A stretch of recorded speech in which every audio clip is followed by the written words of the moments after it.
First, you can download these zero GPS applications. You also can scan the QR code to install the application on the instructions.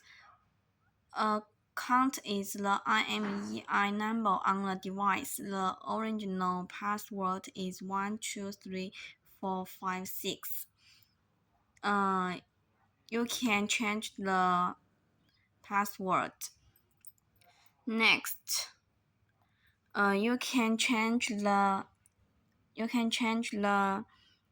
languages on this. You can change any language you need.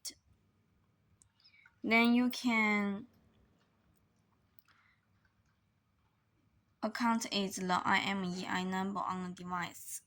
The original password is 123456. Next,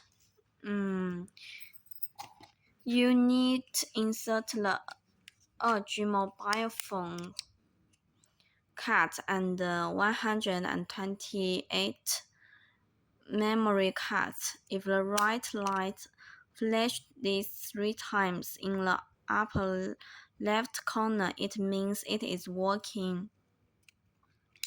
It is working normally. There is a QR code on the face.